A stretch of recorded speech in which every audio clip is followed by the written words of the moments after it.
rychle.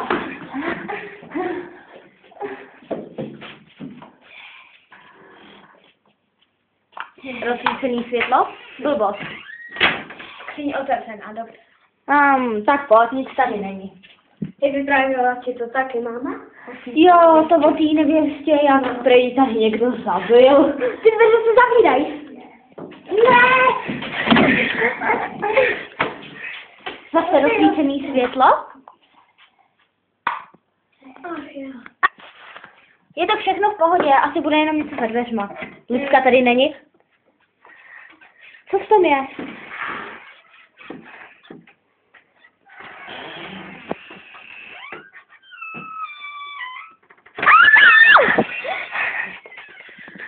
Jo, pojď.